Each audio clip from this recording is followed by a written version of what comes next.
For the 32nd Sunday in Ordinary Time. The first reading is from the first book of Kings. In those days Elijah the prophet went to Zarephath. As he arrived at the entrance of the city, a widow was gathering sticks there. He called out to her, "Please bring me a small cupful of water to drink." She left to get it, and he called out after her, "Please bring along a bit of bread." She answered, "As the Lord your God lives, I have nothing baked. There is only a handful of flour in my jar, and a little oil in my jug. Just now I was collecting a couple of sticks to go in and prepare something for myself and my son. When we have eaten it, we shall die." Elijah said to her, "Do not be afraid. Go and do as you propose. But first make me a little cake and bring it to me. Then you can prepare something for yourself and your son. For the Lord, the God of Israel, says, 'The jar of flour shall not go empty, nor the jug of oil run dry, until the day when the Lord sends rain upon the earth.'" She left and did as Elijah had said. She was able to eat for a year, and he and her son as well. The jar of flour did not go empty, nor the jug of oil run dry, as the Lord had foretold through Elijah. The second reading is from the letter to the Hebrews. Christ did not enter into a sanctuary made by hands, a copy of the true one, but heaven itself, that he might now appear before God on our behalf. Not that he might offer himself repeatedly, as the high priest enters each year into the sanctuary with blood that is not his own. If that were so, he would have had to suffer repeatedly from the foundation of the world. But now, once for all, he has appeared at the end of the ages to take away sin by his sacrifice. Just as it is appointed that human beings die once, and after this the judgment, so also Christ, offered once to take away the sins of many, will appear a second time, not to take away sin, but to bring salvation to those who eagerly await him. The Lord be with you. A reading from the Holy Gospel according to Mark. Glory to you, O Lord. Let us be attentive to the wisdom of Jesus Christ. In the course of his teaching, Jesus said to the crowds, "Beware of the scribes who like to go around in long robes and accept greetings in the marketplaces, seats of honor in synagogues, and places of honor at banquets. They devour the houses of widows, and as a pretext recite lengthy prayers. They will receive a very severe condemnation." He sat down opposite the treasury, where people gave money to the temple, and observed how the crowd put money into the treasury. Many rich people put in large sums. A poor widow also came and put in 2 small coins worth a few cents. Calling his disciples to himself, he said to them, "Amen, I say to you, this poor widow put in more than all the other contributors to the treasury. For they have all contributed from their surplus wealth, but she, from her poverty, has contributed all she had, her whole livelihood." The Gospel of the Lord. Praise to you, Lord.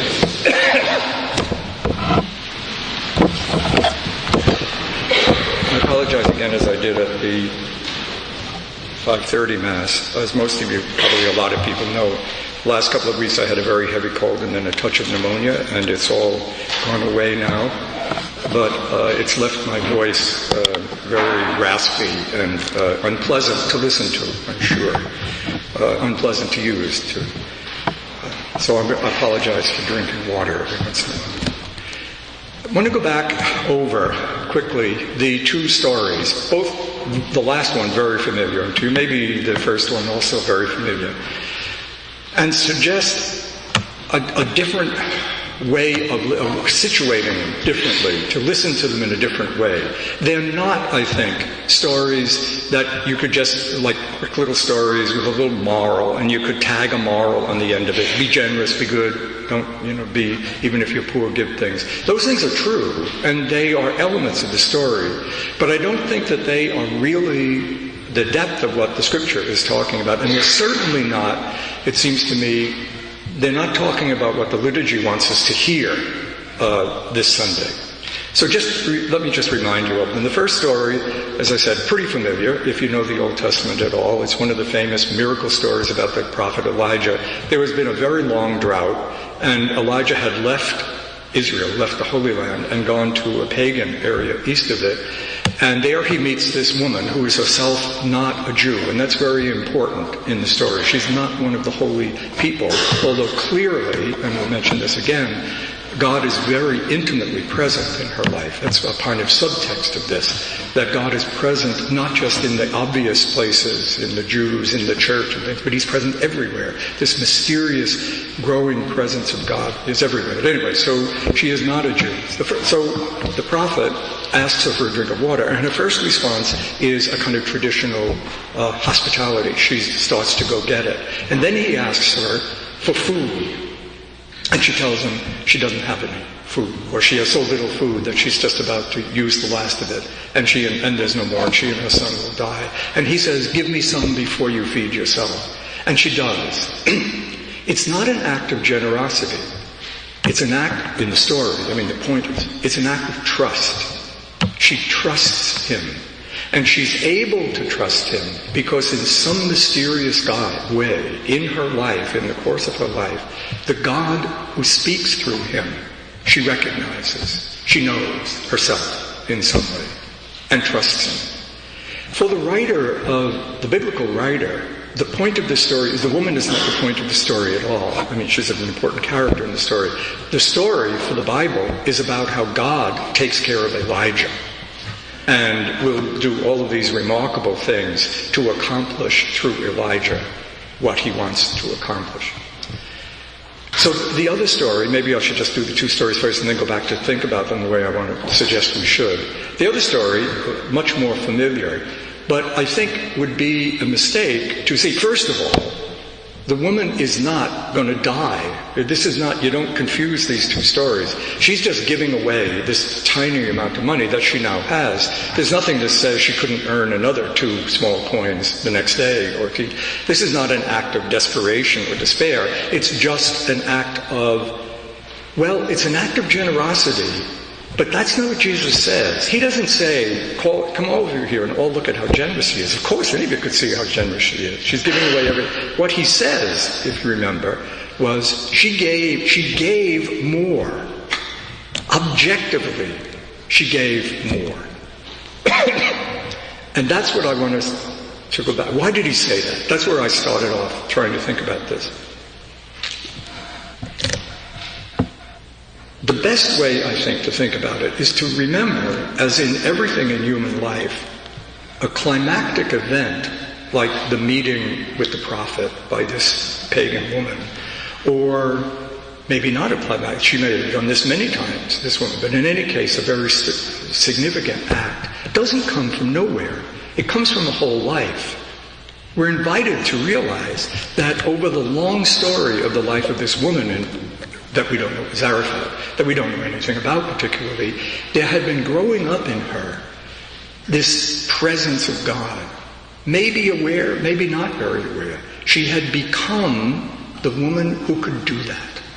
She had developed habits, certainly virtues of hospitality, but beyond that, virtues of discernment or trust. She became, at this moment, when she had this significant role to play, she was herself. She was what she was meant to be, but it was this long process of development.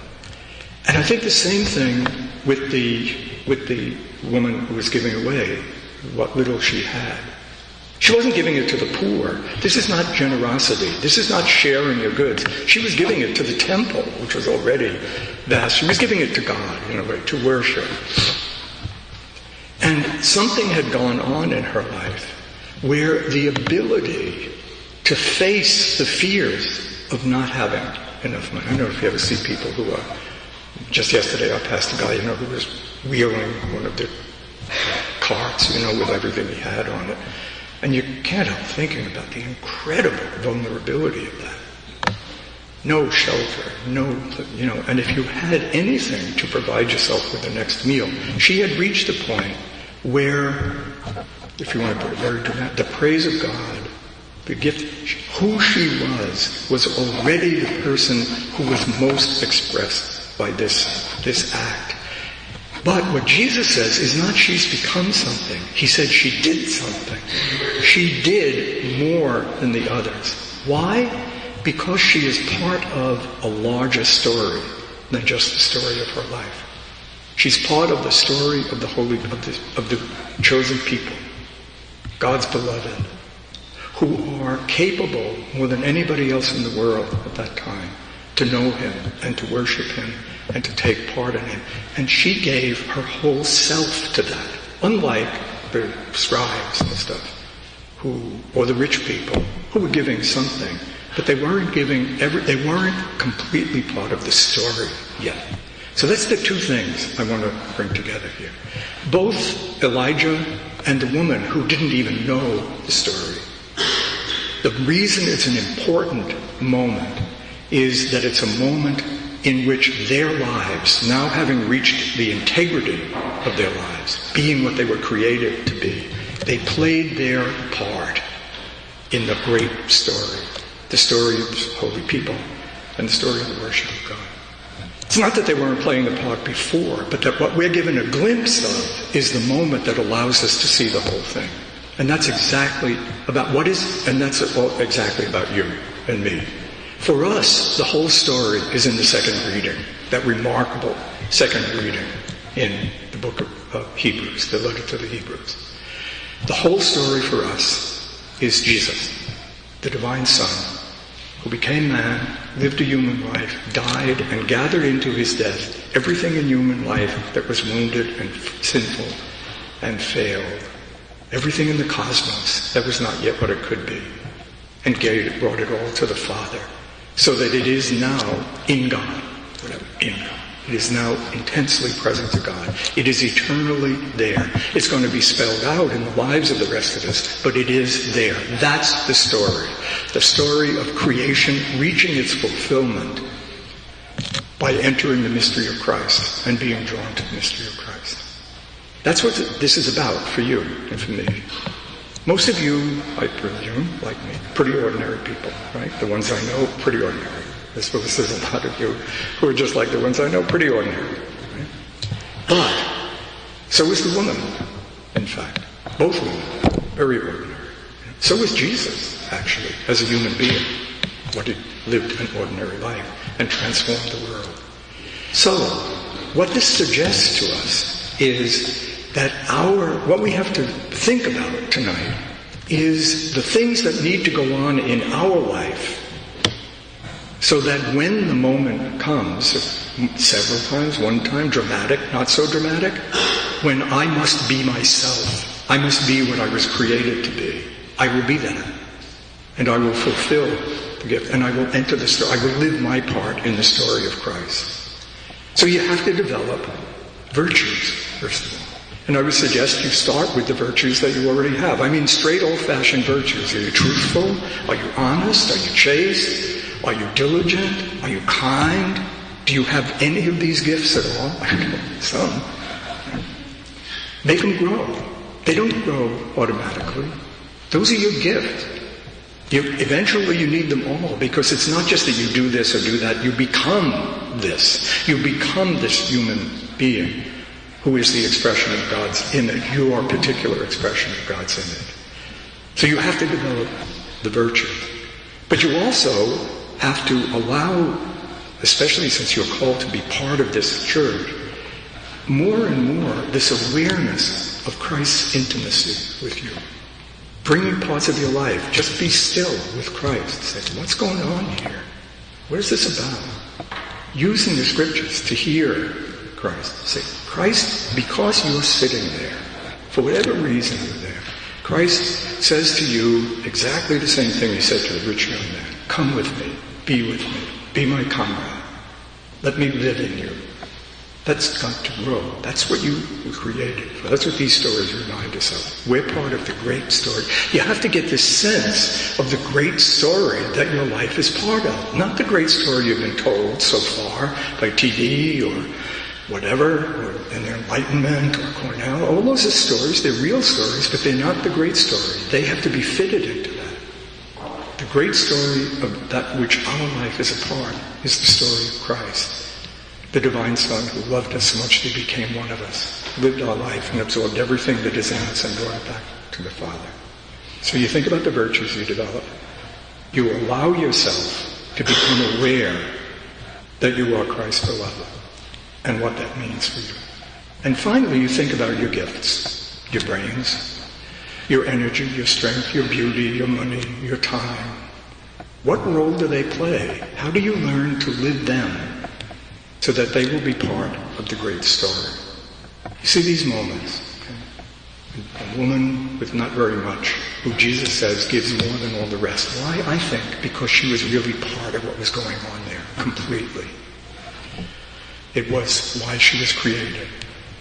Elijah and the woman who didn't even know the name of God, who played a role. You, me too. There will come times in our life, sometimes dramatic, sometimes not, when it will be a moment for me to have become who I was created to be.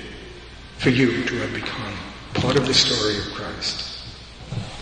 And the things we mentioned point to some of the ways that necessarily developed. So as not to come to a moment and fail to be what I was created to be, should that terrible thing happen.